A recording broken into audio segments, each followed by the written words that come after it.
Bearding Way Media.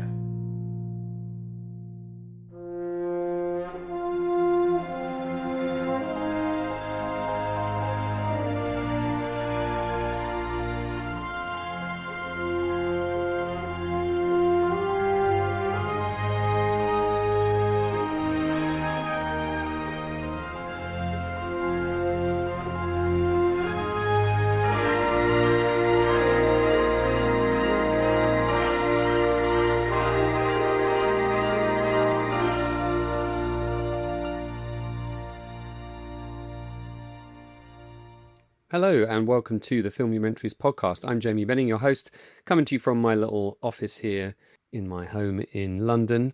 And this is episode number 153. This was recorded a couple of months ago. Before we get going, just a quick word about Patreon. If you enjoy these conversations and you want to help me keep making them, it's patreon.com/Jamie Benning. You get ad-free episodes, you sometimes get extras, and if you sign up for a year, you get a discount on top of all of that. Thank you for joining me again. If you're a regular listener and if you're a patron on Patreon, thank you so much. It really does mean a lot to me, trust me. Everything else lives in one place now. If you head to the Linktree link in the show notes, you'll find the lot, the podcast feed, the films I've made, the book, the merch, all of it. Right, so my guest this week is Brad Fiedel. I actually met him out in California when I interviewed his wife, Ann Dusenberry, who was one of the kids in Jaws 2 for our Joe Alves documentary. And Brad, of course, if you don't already know, is the composer who composed the Terminator and T2 soundtracks, as well as True Lies and a bunch of other stuff that we're going to talk about in the conversation. So I said to him at the time, listen, I'd love to interview you for the podcast, Brad. And he spent a few weeks over here in London this summer. So we had a call on Riverside and we recorded this conversation. There's a theme that everybody knows, like I said, Terminator, you know, that there's that clanging kind of unstoppable thing that opens the Terminator. But what you might not know is that it came out of a drum machine, a sequencer, and a keyboard chained together with a fat computer ribbon cable, because MIDI, musical instrument digital interface, barely existed then. You might also not know that nobody can really agree on the time signature on that track, because Brad was doing it all by hand. And, you know, that wobble sounded better than the fix. So it has that really distinctive kind of mechanical yet organic sound. And I've always loved that soundtrack. I thought it was just really kind of kinetic and there's foreboding in there. And there's something mechanical about it. There's something futuristic about it. And there's that relentlessness as well. But there's more to Brad than Terminator. And that's really what this conversation is about. He grew up surrounded by the arts on Long Island. He spent years improvising live for modern dance classes, which turned out to be the perfect training for scoring pictures, though he had no idea at the time. He nearly got a record deal off Clive Davis. He played keys for Hall and Oates. He worked with Arthur Miller and Vanessa Redgrave before Jim Cameron ever called. And these days, his regular gig is writing musicals. We talk about all of it. Temp tracks, Silence, the canal chase in T2, and the moment after True Lies when a small voice in his head said, "You're done, dude." He's a really great guy to talk to. So here's my conversation with Brad Fiedel, and I'll be back at the end for a bit more jabbering on.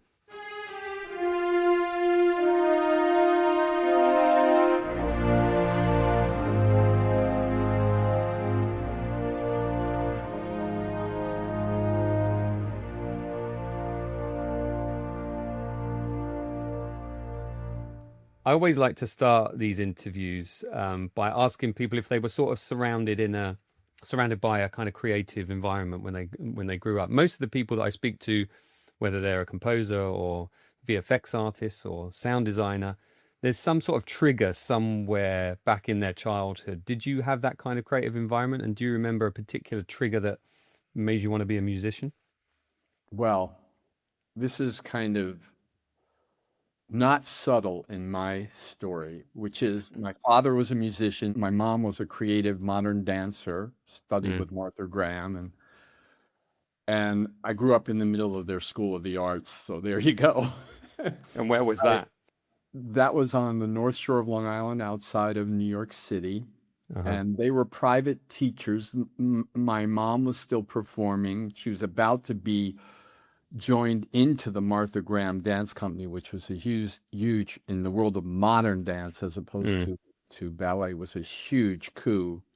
And then I came along. So she continued. They both continued. My dad was a jazz performer, and he'd done some composing, but they basically, by the time I came around, they were teachers, Mm. Mm. and they were teaching privately, going to people's houses, or occasionally my dad had a little piano room in our little house in Queens, New York, and my mom was actually teaching dance in the finished basement, teeny little place. And so I literally was born into that. And it had its definite pluses, and they were doing so well. I mean, people appreciated their very improvisational, creative approach to Mm. teaching that they decided they needed to expand, and they were tired of going to people's houses. And they found an old defunct estate, which for us is, it was a mansion. I mean, estate is can mean something different in London, Yeah. but an old house in a little fishing village on the north shore of Long Island, kind of looking across the Long Island Sound, which is this eternal body of water, and at Connecticut, just so it gives you an idea. Beautiful hilly oak tree area of Long Island, and they found this house that needed a lot of attention. It was actually a reproduction of a um, cottage, which is hard to believe because it was big, but an English cottage, and it was the Hudson Motor Company, if you even remember that name, but it was an early car company. So this was built in the early 20s, but they literally had parts of it, ceilings and fireplace fixtures, imported from here Huh. because they wanted this kind of field stone, irregular stone covered with ivy, and it was just this beautiful place, but nobody wanted it in this residential area. So they got some money. The place was 3 acres and a beautiful big house. And at the time in 1954, it cost like $25,000 or something like that. Wow. So that's where I grew up. It was kind of a bit of a haunted house for a little kid, but there was always my mom teaching a dance class downstairs and my dad's piano going, and that's a long answer to a question that is yes. I mean, unfortunately, in a certain way, I couldn't even avoid it. Yeah. They were not into sports. I didn't have I would have liked a little bit more of a normal childhood. All these bohemians from New York came to teach art and drama, and it was a wonderful exposure, but I was a bit of a weirdo on top of this hill in this little town. And as all humans, I just wanted to belong, I just wanted to be a Yeah. regular kid. So it was kind of weird in certain ways, but I have to credit it for all the creativity that has come out of me in my life. Yeah. If it sounds like you didn't have a chance there, Brad. I mean, No, you I were didn't. surrounded. What's really interesting is I was I was interested in architecture as a young person as well. I was a musician, but it was the 60s and the Beatles arrived, and since I wasn't an athlete, it seemed like the way to get girls would be to be in a band, right? Get girls, it's probably PC, un-PC right That's now. what we said, or you said back then. Yeah. Yeah. Yeah. Well, I Yeah, said it but in my anyway, thing. so I formed a little band with some other guys, and a few electric guitars and no keyboards that you could move around easily. So I learned guitar, Mm. and I completely rebelled and would not study piano with my father anymore. I had the classics with him and some jazz stuff, but he was my dad. It's like, you don't want to teach your kids how to drive. It's a kind of like a ticking time bomb. So I just went, and he was suffering because everything you play is the same three chords, it bummed him out in a way. But then he really appreciated the Beatles after a while, Mm. Mm. and so that was all cool. But it wasn't like I didn't have this built in, except in my ear and in my head, and I know it had an impact. Though I did not study classically all the things that you would think a film composer would study, right? Mm. I ended up getting on the job training from my first films. First time I had an orchestral period piece thing, I went to my piano teacher in New York City and said, what do I do? They love my theme demo, but I don't know how to do this. And I got one of the best orchestrators who basically gave me on the job training on how to Mm. orchestrate. And so it was wonderful, wonderful opportunity, which is very rare, so tough to get in now. But I was just kind of not only getting these little gigs, but I was literally learning on the job and getting Mm. paid for it. So that And was, and is that how that first happened? That you just put in a demo of a theme, you pitched well, for it. I hadn't let go of my wanting to be a rock and roll star. And so I was a singer-songwriter and playing clubs and doing all this, but at the same time, and it's funny because I was at a gathering with some real creative people from California that happened to be here, and I was sitting with this woman who's a real great choreographer. She's like in her 50s and she's done a lot. And we're talking about all that. And then, I'm recalling how while I wanted to be a rock and roll star, I made my pocket money accompanying dance classes, Mm. which means basically in modern dance, because there's a lot of improvisational and technique, you sit at a piano. I would surround myself with a piano, an electric guitar, drums, whatever, and you just kind of react to what you're seeing. Huh. So there might be an exercise where all the dancers are lined up in a corner and they're supposed to come, quote, across the floor on the diagonal, being a wounded giraffe or something. Who knows what? So almost like silent movie composing, because you're kind of adapting to what's on screen in those situations. I suppose it's more scripted in that way, but you were more improvisational by the sounds of it. hmm The muscle that I feel it developed. So unbeknownst to me, I was training to be a film composer.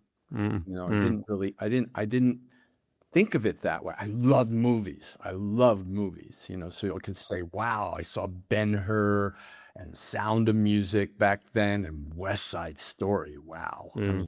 mean, the influence of that even found its way into my score for True Lies, the dance music, Bernstein's dance music from West Side Story. I definitely tapped into some of that to keep the action sequences fun in Huh. True Lies. But sitting hour after hour in a room watching things happen in front of me in the room with performers and having to literally not miss a beat. I had to just Mm. go. Don't question it, just go. So the muscle that created came in really handy when after about, oh God, I started in the band thing when I was like 16, but I mean, in my early 20s, I got signed to Paul Simon's publishing company as a songwriter, and I was really excited about that. Didn't really get to work with him, got some feedback, but um, just trying to find a way to make a living in New York Mm. and really didn't have any other skills but music. So I ended up, because of my experience as an accompanist, getting a gig through Paul Simon's office. One of the head gals in the office knew this woman who was a dance professor at the city college. And she said, they're actually having a job for a full-time resident musician to support the dance department. Hmm. And it was like, she said, it sounds like it was made for you. I said, yeah, it kind of does. So I spent a year on full city employee salary and benefits, just going in and improvising dance classes. And while that was going on, I was auditioning for Clive Davis at Columbia at the time. And I was making increments in my singer-songwriter, let's get off the rock star thing, but, something in the same era. There was James Taylor and then Elton John came in. I was playing piano and guitar. So Mm. all in that mix to picture where I was heading. And I almost got a contract from Clive Davis. But back in those days, it was a huge investment for them because they wouldn't take a new artist on unless they were going to do like an artist development deal, which meant a 3 Right. album commitment, a big upfront payment to support you during the process. And I didn't make it. Mm. And I was running out of money, and because I had quit I had done my year at the city college and realized, no, this isn't my life, So I Mm. took the leap, which you can do when you're young and don't have a lot of responsibility, and said, no, no, no, I'm gonna do this. And I ended up getting a 6-month gig playing keyboards for Daryl Hall and John Oates on the road. And that was 6 month gig. So what? You just why? What was there? Somebody missing for 6 months, and you needed to fill in, or what No, was the deal? oh, that's a whole story. I don't know how much time to spend on it because it really was a short-lived but impressionable experience for me. They back in those days, believe it or not, when a band was when artists were putting their road show together, Yeah. they would literally post on a bulletin board at Studio Instrument Rentals is where everybody rehearsed, right? Yeah. And I wasn't into that whole scene at all, really. And a friend of mine was, and he was very generous because he would see these auditions, and he was a better keyboard player than I was. And he ended up Mm. playing with some big artist, I don't remember now. But he would say, "Hey, Brad, they need a keyboard player. Bruce Springsteen is looking for a keyboard player." Now, these people were not huge back then. Mm. Both he and Hall and Oates, this is like 1974. Right. Yeah. So he was putting together what became the E Street Band. He had Clarence and some other people, but they were missing a keyboard player. I don't know exactly why. So I went and jammed with them for 15 minutes, which was loads of fun and went well, but I didn't get that gig. And then he called me again and said, "Daryl Hall and John Oates, they're from Philadelphia. They want someone who can play." And one of my synthesizers I was experimenting with was called an ARP 2600. And Mm. back then it was pretty expensive and they didn't want to not use it. So they wanted whoever came on to do this tour with them to be able to program and play it. Mm. And I happened to know, and I got the gig. Huh. And they were just at the cusp. They had She's Gone, which was a big hit for Yeah. another band that covered it, not for them. But they had a following.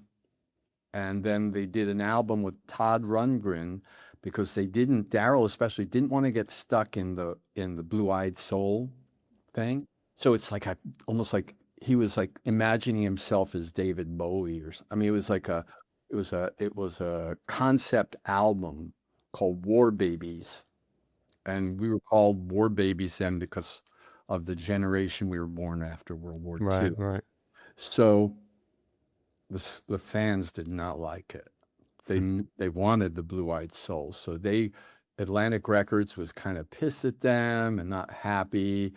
And the Average White Band was coming up from Scotland, right? Average White Band. Mm. Anyway, Yeah. they were coming up, and Atlantic Records was saying, "Why can't you be more like the Average White Band? Except you have such good vocals."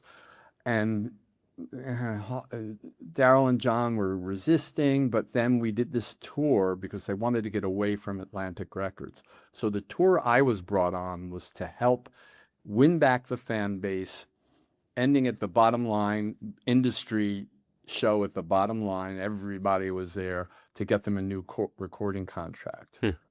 And once that happened, that was the end of that tour. And they were back to recording new stuff for RCA. And that's when they took off with Sarah Smile and all that stuff. Mm-hmm. And so all the time you were doing this was the idea of, wanting to develop more into composing TV and film. Was that the main kind of wish and hope that you had? No, because I still was biding my time to get my own recording contract. Right. Right. Yeah. So I got back. I was in the middle of that tour, but we'd come back to New York. It wasn't like we were far away. Mm. And a guy who I knew, who was one of the students at my parents' school, went to art school, film school, and he made his first little independent film.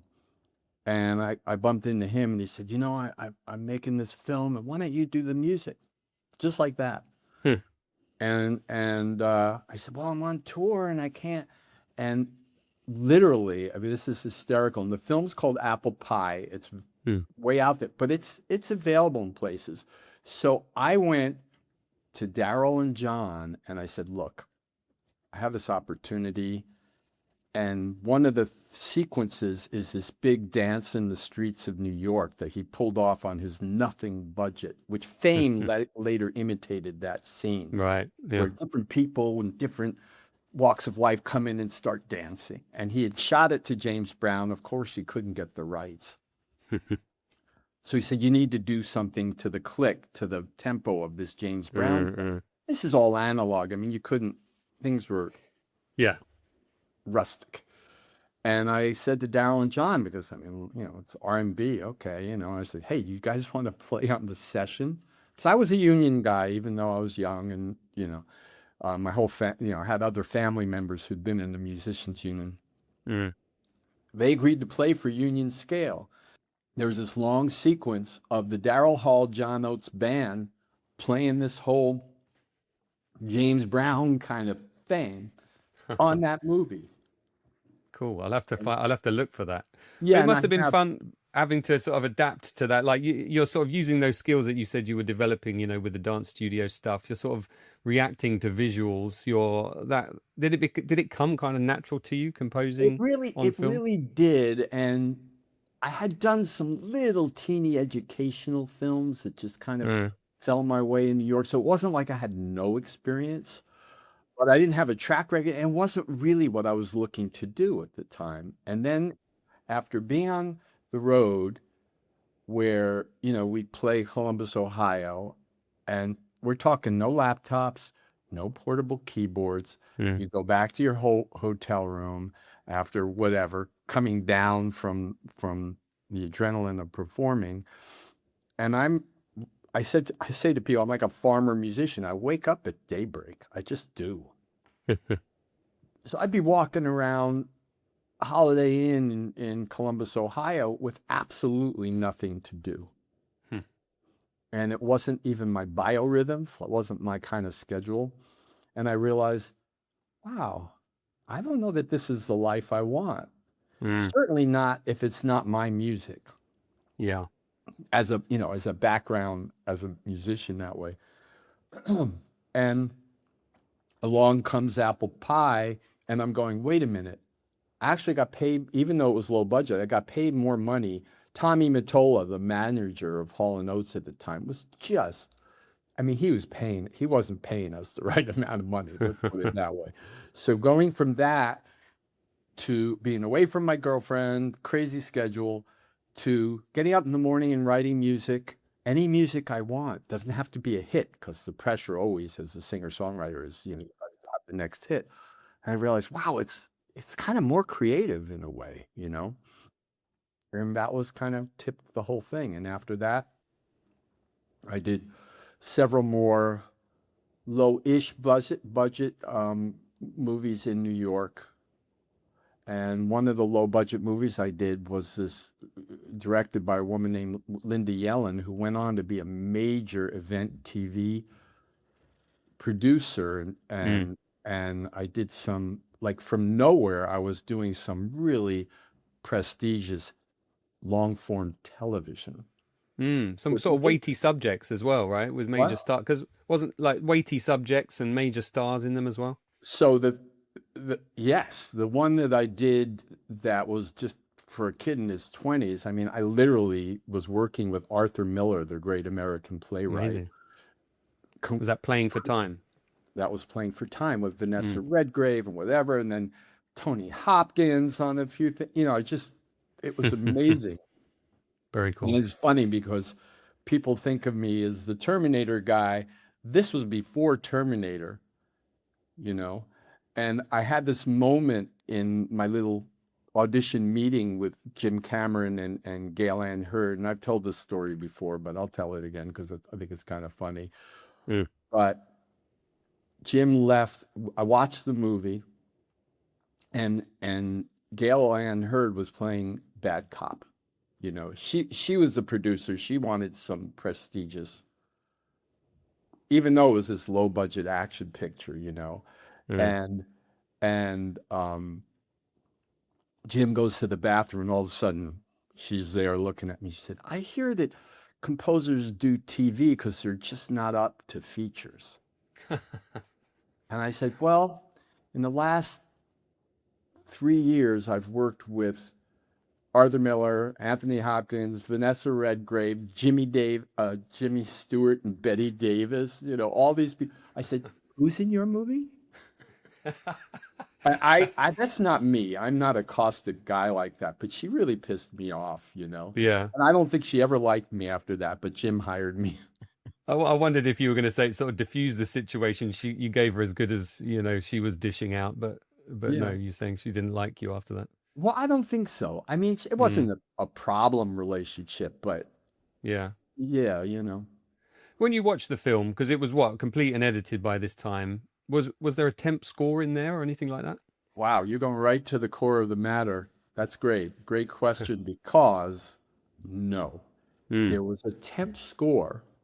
By the way, technically, temp scores were tough because they were working on moviolas and editing tables, and they only had, if lucky, 2 tracks.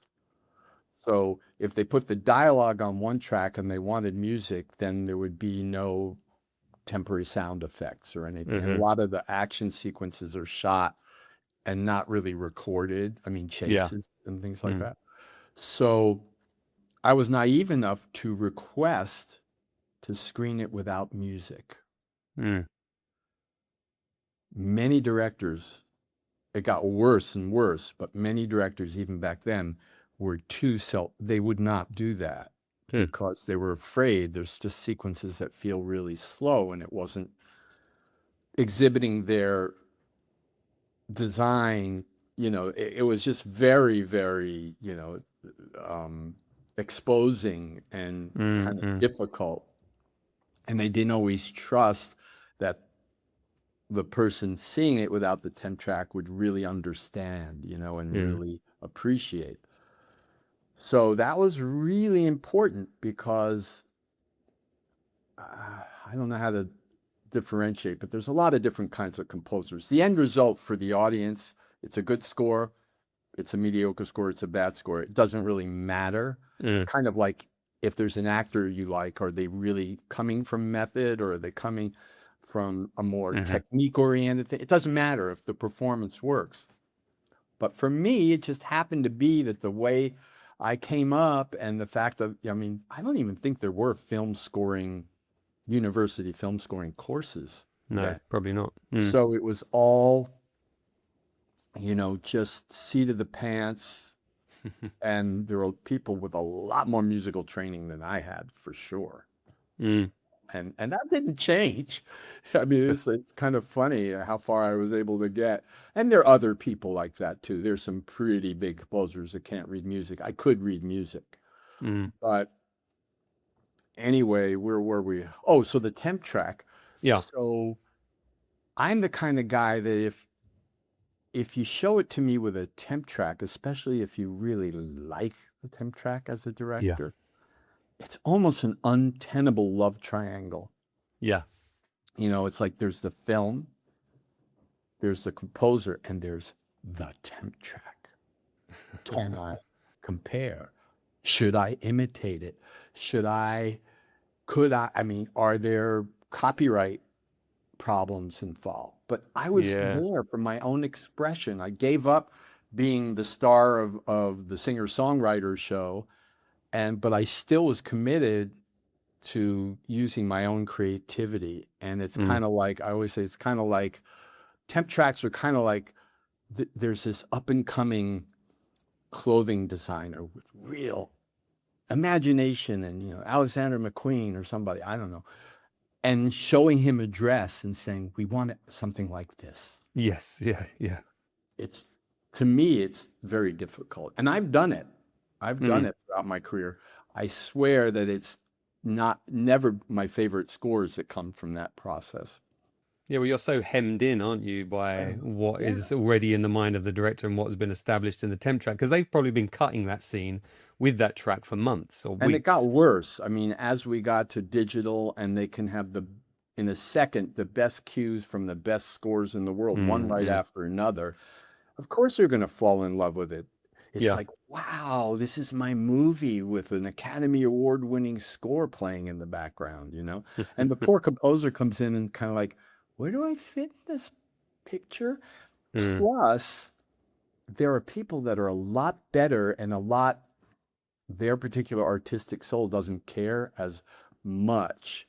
They're just happy to have the gig and do a great job. And they're capable, to give them credit, of hearing a temp track and still doing something really amazing. For me, it was more difficult somehow just because of the way my brain works and whatever, you know. So, you know, when people say, how did you come up with that? I'm not the person who wants to say, well, they played me Gladiator score and I tweaked it a little bit this way and that way. You know, I Yeah. need to Yeah.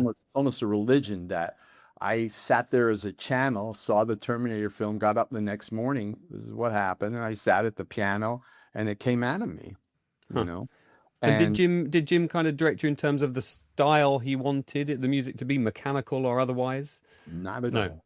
No. He Wow. was, I mean, he's, he's an amazing guy. I mean, Yeah. super talented. I never had some of the kind of run in with him, like couple of teeny, literally in 3 movies, like a couple of Mm. tense moments, literally moments, you know. And we, you know, because it was he and I in my studio, basically. I mean, True Lies, then it went to 110 musicians, and that had a little more going on. But, um, you know, people always question him. It's like, I remember thinking, I would talk to him about Titanic and he was kind of figuring out Brad or James or whatever, and he picked the right guy. I never would have written that song for Mm. that period piece. So Mm. he's got some kind of antenna, you know, and he allowed me to do my thing as far as for like a day. In other words, in the schedule, that's what you got. That's to be a successful original film score person, you often get like a day or two to present. Mm. And it's often like a little suite of music. You gotta have it. That's that see it, don't question it, do it muscle that worked for me. And I was one of the early guys to build my own home studio so that I could flush out my ideas and not just sit and play it at the piano if it wasn't going to be a piano. I mean, Yeah. there's That's what I was some going to fun. ask. Is that how you first presented it to Jim, that particular theme on the I piano? did. I presented that to Jim.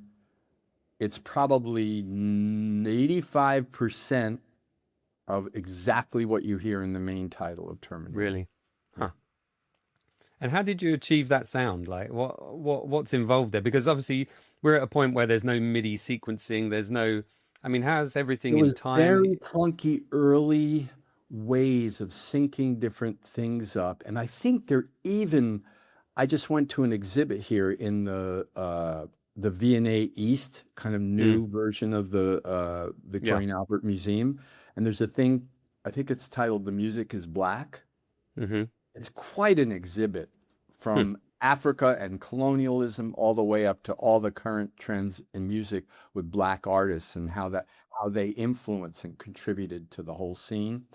So anyway, I was walking through there and I saw an Oberheim DM. They had some of the objects and they had an Oberheim DMX drum machine, which is what I did Terminator with. Mm. It's in this box and I'm just like, whoa, God, I haven't seen that machine for 40 years. I walked around and looked at the side of it and I said, oh my God, there's MIDI inputs on it.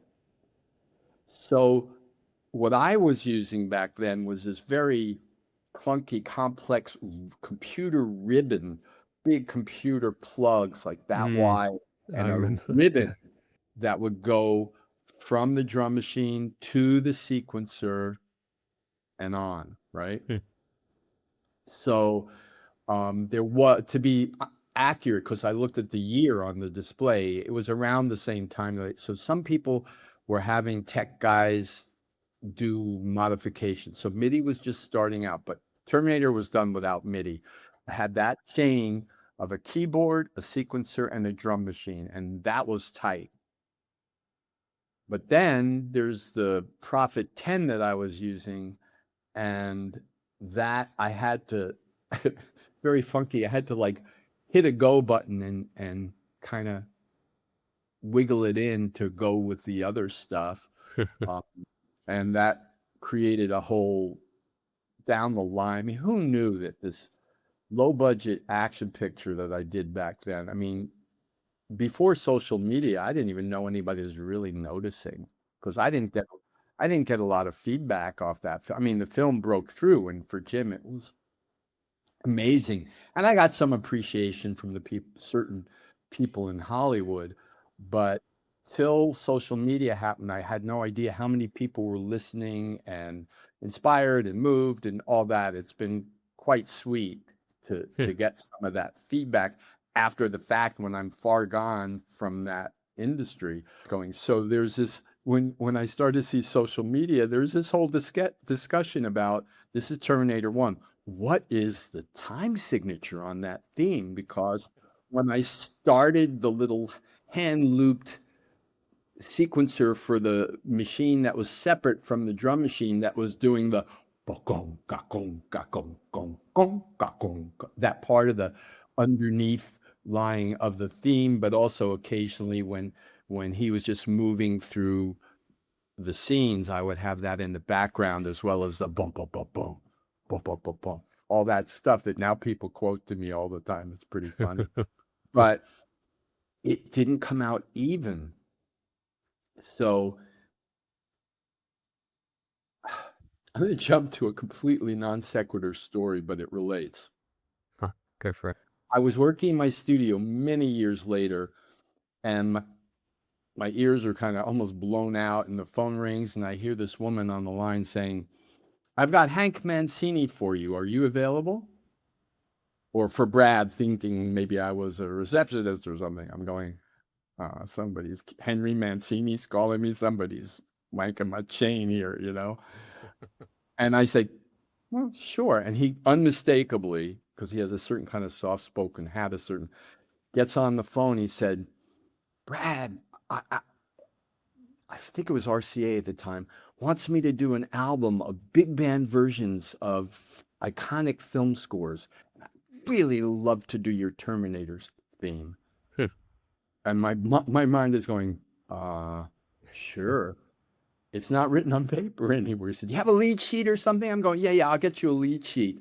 And I sent it to a friend of mine because I was like so in the middle of some other project. And he called me up and he said, "Brad, what time signature is this in? I don't know how to count it. I'm trying to do the lead sheet, but is it like 13/8 or so? What is it?" And that discussion's gone on for years. And it started just because there was a human element in it, which was me pushing a button. However, it seemed like, because there was a delay, so I kept trying it, and I thought, you know what? This is good. It's kind of off balance a little bit. I'll go with it. But it's perfect for the film. You've just described what the film is really. You know, it's about humans striving to fight technology, and you know, it's a perfect fit in that way. Yeah, it is. It is. And it's interesting. There are fans of that film, the first one, who are less excited about the second one. Really? And there are some fans of the second one that like that so much better than the first one. And this comes up because there's a company called Avex that does live shows of film scores. I've been to a few of them myself. Yeah. I've been to a few myself. Yeah. So the woman who started that company started it partially off the basis of a friendship she had with James Horner. So they did Titanic, I think was one of their first projects. They go into a town, they use the local, a good-sized town, use the local orchestra, and they'd send a technical guy and a conductor who understood how to keep it to picture. But she said, "I grew up with Terminator. I want to do this. I know it's crazy, but we have to do it with a whole different business model because we need to do it with a traveling band because it's not an orchestra thing." So they figured it out and they did it. And long story, but they that was several years ago. We were supposed to premiere it at Royal Albert Hall, and I was going to Mm. play the piano, which had my knees quaking, to tell you the truth. And COVID came and it got canceled, and Ah, I never got. But it played very successfully around Australia and the US and France and whatever. So then they came to me and said, recently, we want to do T2. And I would just consult and listen and help them find the sounds somewhat and whatever, but I wasn't like super involved. And I just met with the gentleman, Pierre O'Reilly, who produces these things. mm, And on the ground, he's often, the lead keyboard player, or he's involved in some direct way with the shows. And they just premiered a month ago, they just premiered Terminator 2 at the Hammersmith Apollo, I mm, believe was the yeah. theater. And we had this whole discussion. He said, yeah, he said, it's really interesting. People love the Terminator and they're rabid fans, but Terminator 2 kind of brought in a wider audience because it's a warmer film, is one way to say it. There's Yeah. a kid involved, and Terminator's not this relentless bad guy. He's actually the hero. And it's just it's a more accessible Hollywood film. I mean, Yeah. Terminator, which is, I've been married to Anne for whatever, 33 years now. She'd never seen it. I mean, it was way before I met her. So when we went to meet with the director of the company that wanted to do it, we screened it. And she was horrified. She said, I had no idea this was so intense. Oh my God, how could, So her heart and personality was not a Terminator fan. Mm. She was definitely a Terminator 2 fan. So there you go.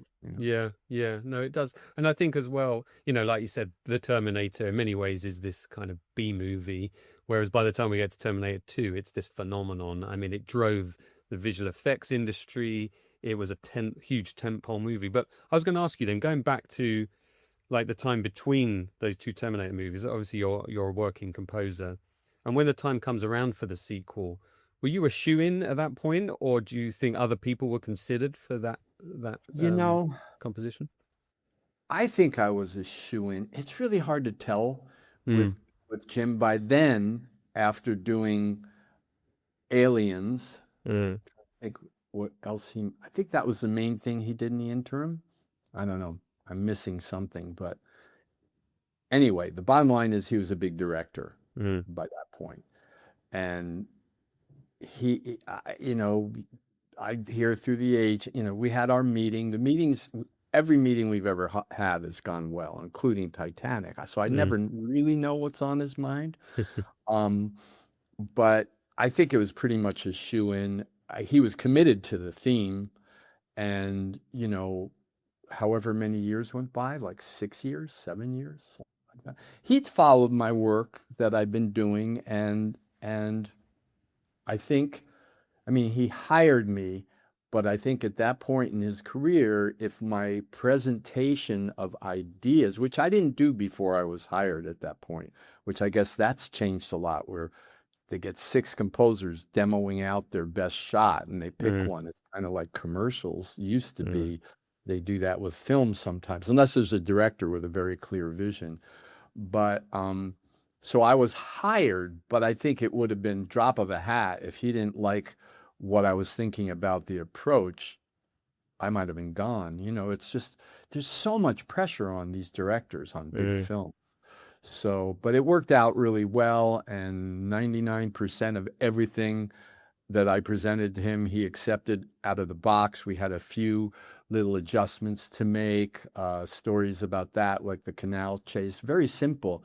And I mm, loved the way he talked. He talked to me like I was an actor, basically. He didn't say, I think we need this kind of music here and this kind. He would say, I showed him my idea for the canal chase in T2, and he said, I think the problem here is you played the heaviness of the truck. mm. think I really want to play the scared mouse of the kid on the motorbike.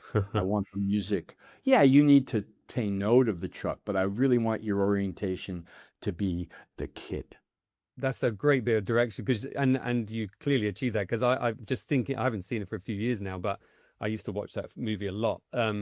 You feel that kineticism of that whole scene there, and you feel there's that kind of it's very percussive, isn't it, at that point? And you feel the kind of vulnerability of that motorbike because Yeah. it sounds kind of weedy as well. You know, the sound Yeah, and mix that's is where his understanding of how to use. I had a director friend, mm, Jonathan Kaplan, who I mm, got to the honor of scoring his film The Accused that Jodie yeah, Foster won the Academy Award for. And he was in the audience, and I didn't even take it in when he said this, but after screening at the Film Institute or the Directors Guild, I don't know, but big screening room, big industry screening for T2. And I was walking up, and there he was on the aisle, and he grabbed me. He said, "Brad, you have just changed the whole thing about music and sound effects." mm, He said, I don't know. What was you? What was the sound effects? You know? And it's true. I worked in that way. I don't think I was the only one doing that, but a lot of it came from Jim and his openness. I presented the motif, I would call it, for the T1000. And I'm sure to this day, if you don't hear the score by itself, you would think that what was happening when you, not in a big set piece, but if you just, the T2 was on the scene in some way, you would hear this. It sounded like a cross between some kind of a machine and a bunch of monks chanting, mm, and that was music, but it was very borderline effects. And luckily, in those instances, there wasn't a ego trip between me and the effects guys, which can happen with composers these days with endless possibilities, both for musical sounds and sound effects, and the amount of information, which was not true back then, the amount of information that the digital formats can actually hold and how loud it can be and how specific. Back then, it was optical, synthesized Dolby stereo, and you couldn't be louder than 85 dB, and you had to choose in an artistic way, which I think was really healthy. At this moment, who's taking stage, like an actor would say? Who's more important? Is it the truck sound or the whiny motorbike, or is it the music? And those choices were made in Hollywood all the way back. You can hear big old films that they literally were in mono, and somehow you're hearing the music and hearing the effects, and it works. Now I go to a film, and often it's just too loud, just like mm, bam, bam, loud, loud, loud. mm. And I don't think anybody's making a choice, kind of like the human race right now. We're not making a lot of good decisions. We just like more greedy, more and more make that louder, make that louder, give me more of this, give me more of that, until everything's just blasting. Yeah, yeah, it's true. I was going to ask as well, like related to that, not necessarily in Terminator or Terminator or T2, but any film that you worked on, was there ever a time where you did score a sequence and then the director said, actually, do you know what? I don't think we need music here. And therefore your theme or whatever was scored for that part was not put in the film. And equally, I suppose that's a two-part question. You have to consider that as well when you're scoring the film. Like you would say, presumably to a director, I don't think you need music here. I think this is an intimate moment where, we don't want to be taken away from what the actors are doing. Is that something you do as a composer as well? Well, first of all, Jamie, without massaging you too much, I really appreciate your questions, because that's an excellent question. Um, Thank you. I think sometimes the most powerful thing on the soundtrack is silence Mm, or breathing mm, or whatever. I mean, there was an Antonioni film I saw early on that had no score, and I was blown away. So I really thought of myself as part of a filmmaking group who happened to be able to contribute music. mm. Nice. So I can't tell you how many times I've been the one that said, either you don't need music here, Mm. and you'd be surprised. You've been on the set, you've been with this project for a year at that point, whatever, and you remember the drama on the set and what went wrong, and then you have this built-in insecurity about a scene that you never quite got your favorite take on the shoot, whatever it is, and music is like your last chance to put a band-aid on it, you Mm. know? Mm. And it really does happen a lot, and I can't tell you how many times it's been me talking a director out of either you don't need music here or you don't want to push this scene with the Mm. music. And sometimes if a film's really good, like well done, like the 3 films I did with Mr. Cameron, it's not so dependent on the music. If a film really does have weakness, notable weakness, there can be a tendency of, fix it in the mix, that the music's the last thing that can come in. But as a composer, sometimes I've had to say, I understand the scene isn't really what you hope for. But if I come in there all guns firing with the music, you know what? It's going to point the scene out. Let it go by. Mm. Let the scene slide by. It's fine. The audience, you know, let's not make a big deal out of it. So yeah, it's a really interesting part, and the process is called spotting. Mm. So a composer sits with a director, um, hopefully the director that directed the film. Sometimes they're long gone by then because they got fired or whatever, and you're with some studio exec. Um, but you go scene by scene, kind of sometimes almost frame by frame, and decide where you think the music should go. So at that point, on paper, that's the score. Then, like carpenters who are working from an architect's plan, they get in and they try to fit this beam into what the drawing looks like, and it doesn't really work, Mm. right?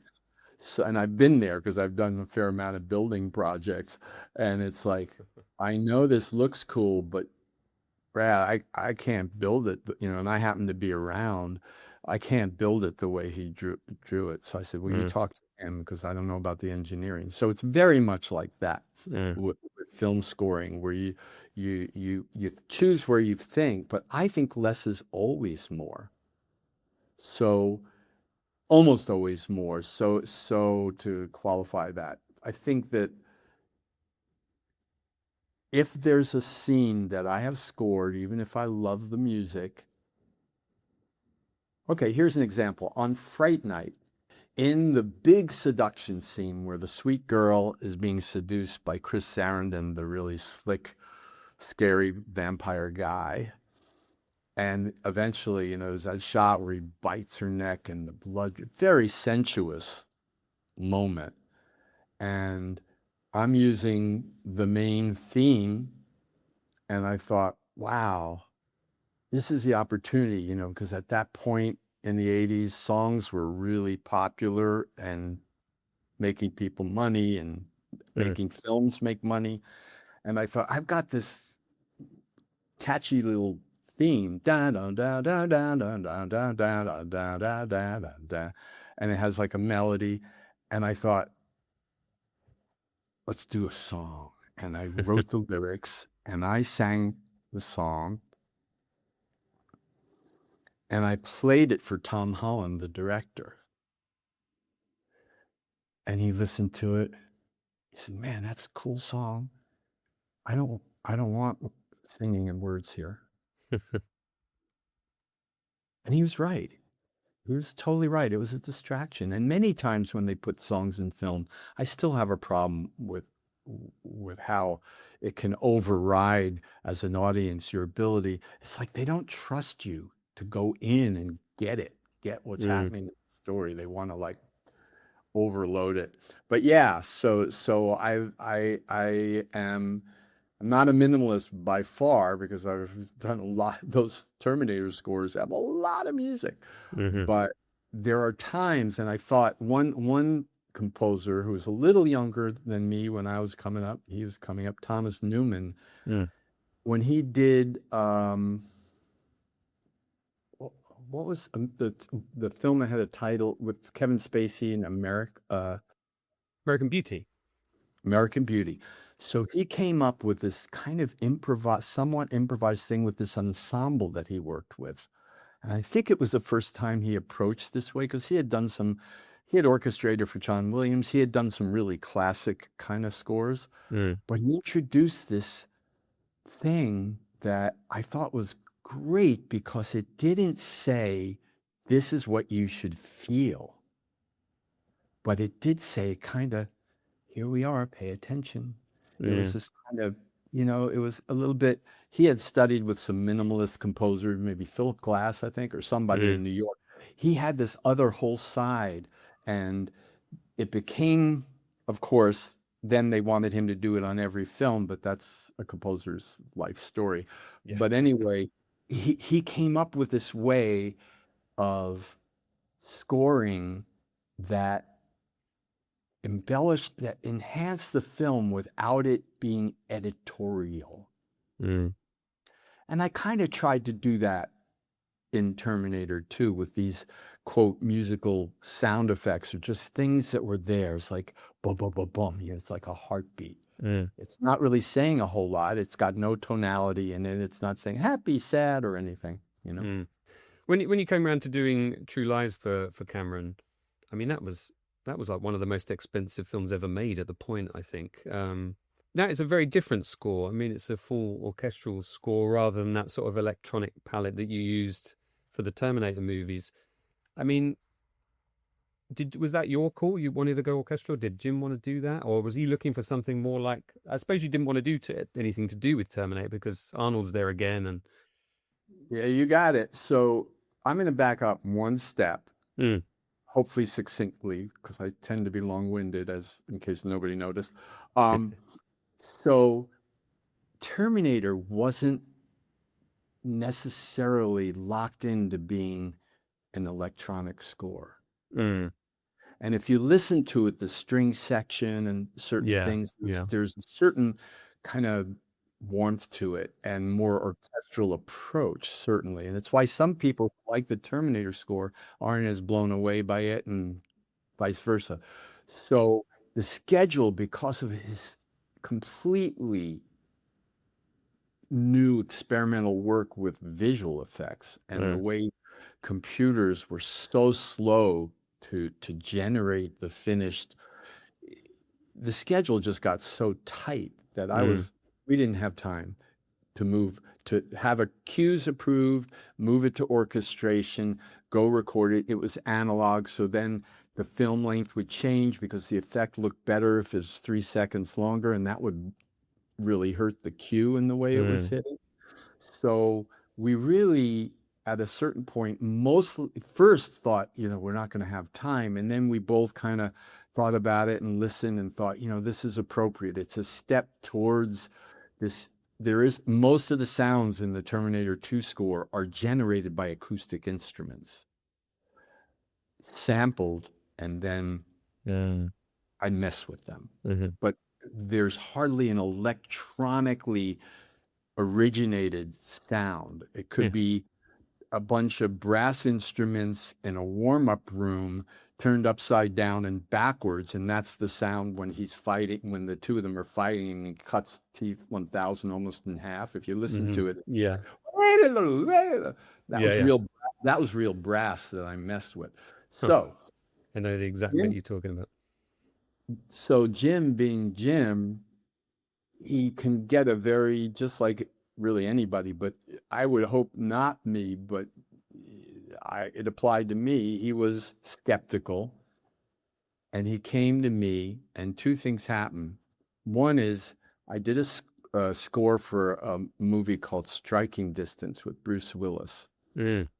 Not super successful, but full orchestra and electronics. And he screened that, and that gave him oh, okay, he knows how to use orchestra. So that helped, even though the film didn't help my career at all.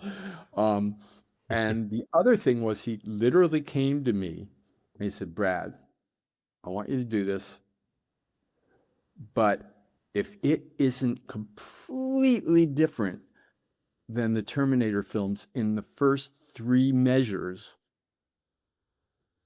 we're screwed. Because that's a problem with this movie. It's like it's me, meaning Jim, and me and Arnold, and people are going to go, well, here we go again, right? He said, I don't want that at all. And when I came up, I did a suite for him.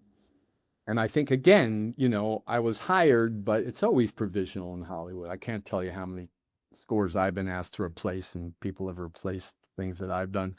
But I did the suite for him, and boom, he loved it. And it really is it's that long drum roll, very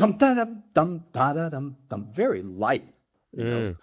and fun, and there's a tango esque effect that I'm using in the composition of it. And I really did my best when he runs down the hill in the beginning, and he's been doing the tango inside, and he comes out and he's in his tux and he's running down the hill and doing these crazy stunts, somersaulting and doing all this stuff. And I wanted it to be like a dance. So that's where I go back to. People say, what impact? Well, there's many scores I've done. I can't tell you what the impact was.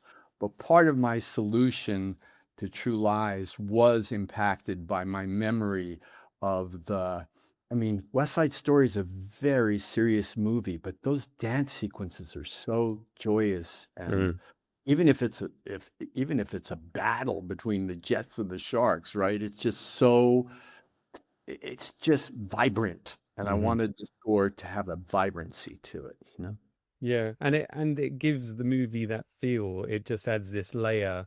Like you said, there's a bit of there's a joyousness in that film because it's comedic as well in a way. And yeah, Yeah. no, I think that's Well, a it's fun score. actually, I think, quite comedic. Yeah, yeah.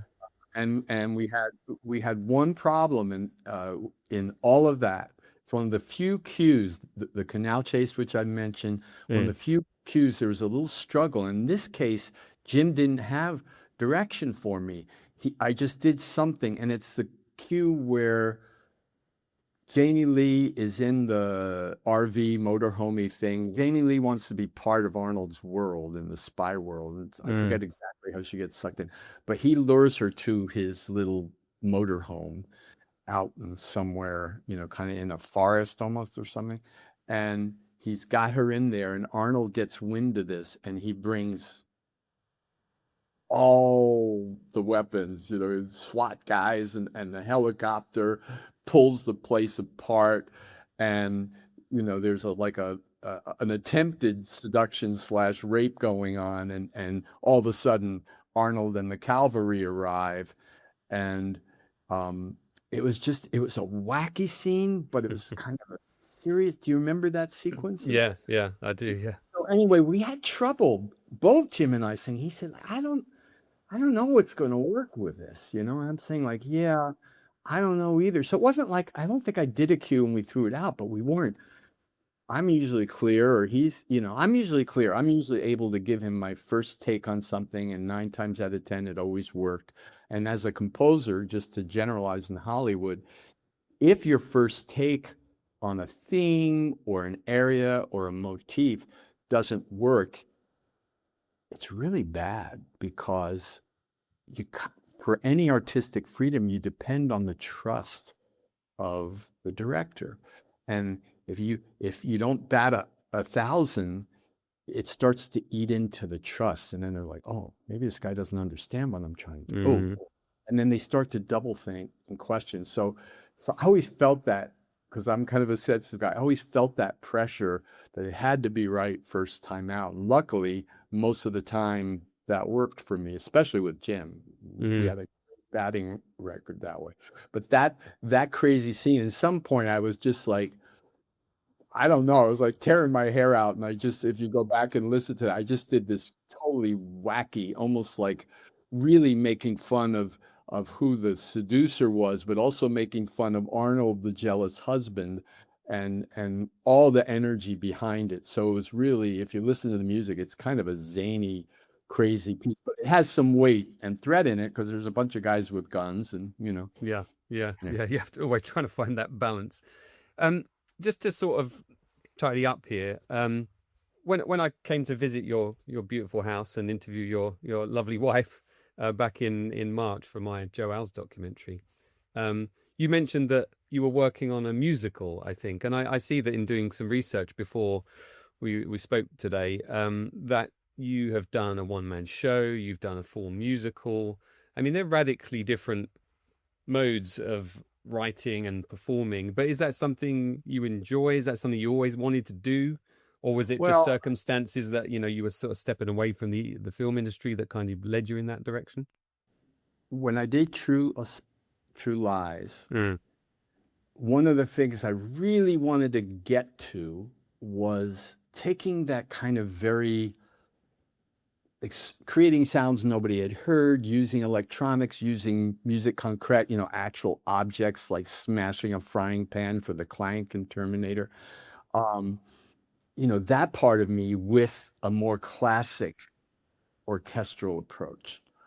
And, some of the best moments in True Lies really I felt like I got it. It's like the assignment I had and what I'd been wishing for. Many times I was working on something, didn't have the budget for it or didn't have the palette for it. And True Lies did. And when we finished those sessions and I listened back to stuff, there was a little part in my heart that kind of went, "You're done, dude. You did it. Okay, now what?" Right? Now that's scary. I didn't want to listen to that because I was a goose laying the golden eggs for my family. I had no idea what I was going to do. And I just kind of said, yeah, yeah, go away. Don't bother me, kid. The little, as we say, the child of Brad, my heart's desire. But what I did do is I used that moment to start developing my own projects kind of on the side.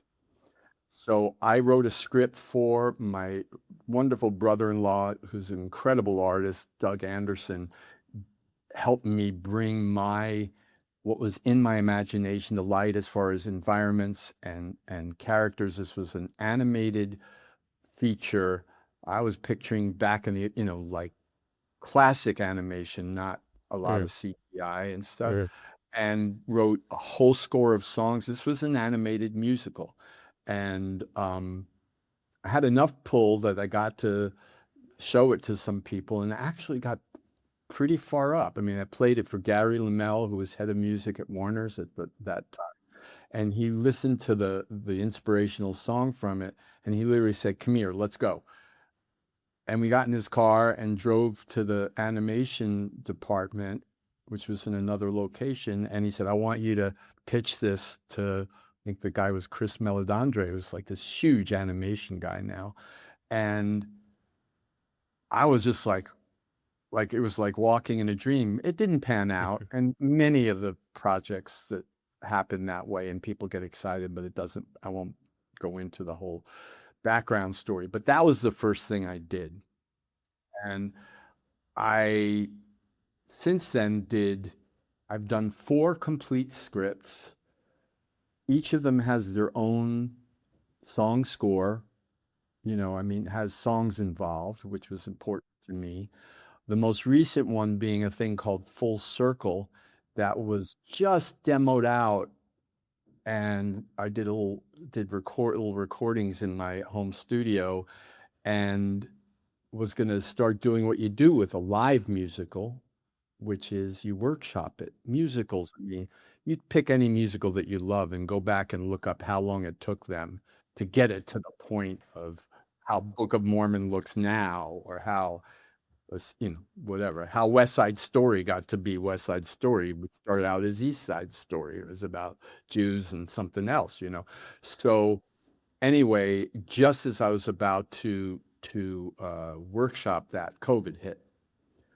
Broadway shut down, and this isn't a sob story. This is just the way it goes, Yeah. And Hmm. I looked at the situation. I thought, wow, I have this all on audio. So if you go on YouTube or you just Google Brad Fiedel's musical Full Circle, there's a YouTube version of it, full on, no visuals. There's just like a cover shot, like an album cover, Mm. and the whole thing is there.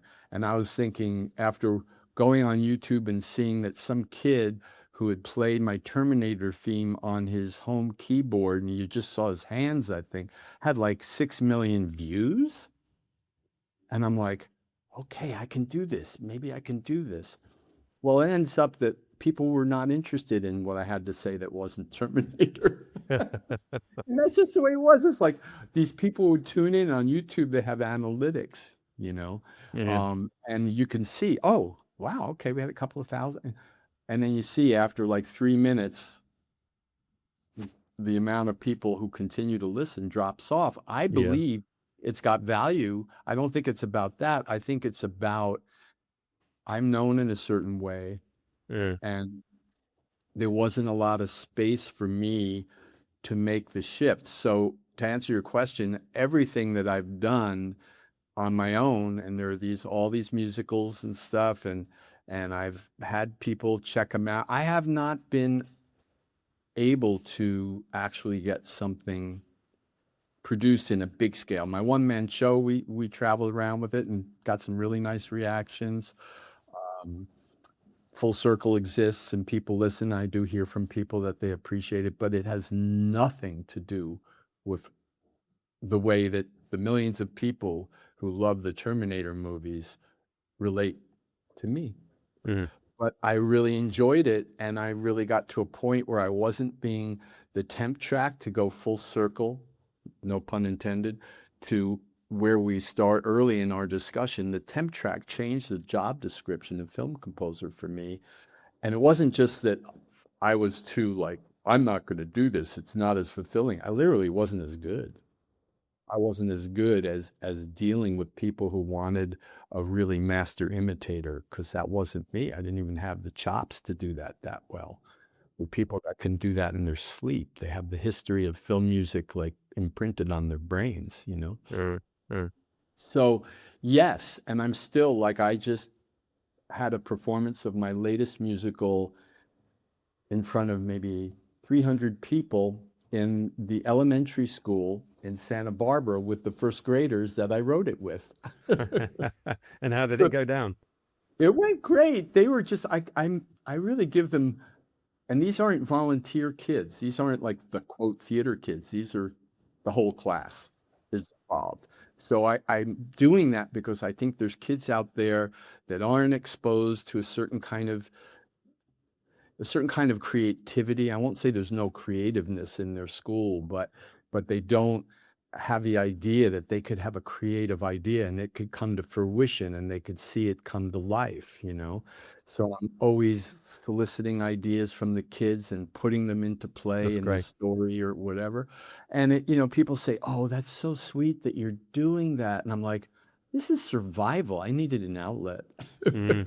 I Yeah. need to be in this day and age, I needed to have a purpose and feel like I'm making if a couple of those kids get turned on and it causes a little shift in their possibilities. This is a largely Hispanic school. It doesn't have as much money as some of the other kids. So I figured they don't have all the bells and whistles. I'll go in and bring something. And it really is, I think I get at least, if not more out of it than they do, because I feel like I'm the contribution, and my mental health doesn't work well if I'm not.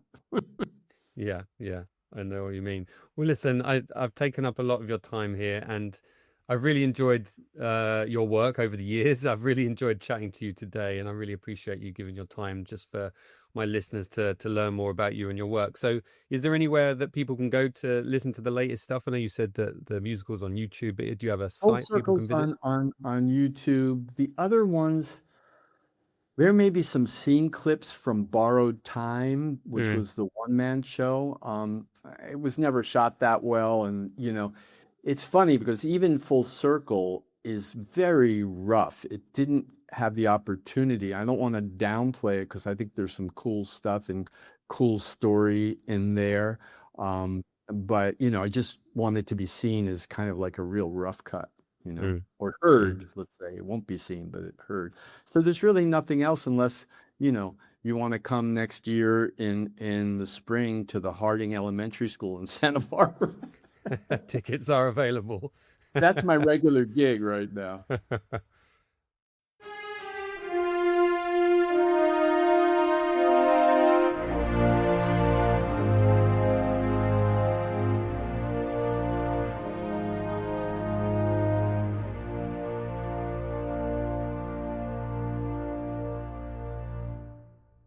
So that was Brad Fiedel, and I could have kept talking to him for another few hours.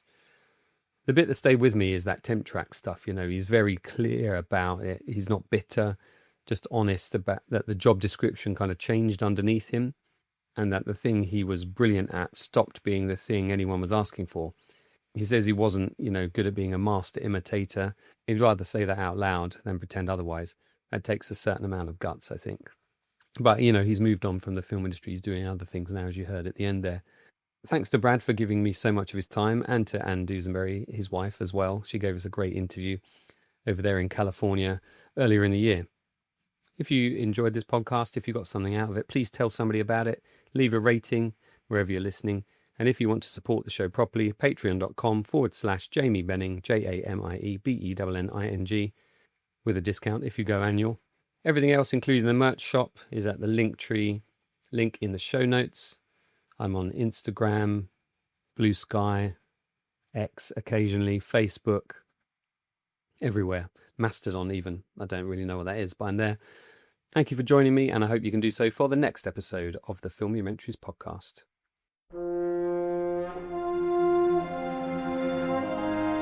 Music is by Michael Hewitt-Brown of MB Music. Artwork is by Pete Starling of Electrographica.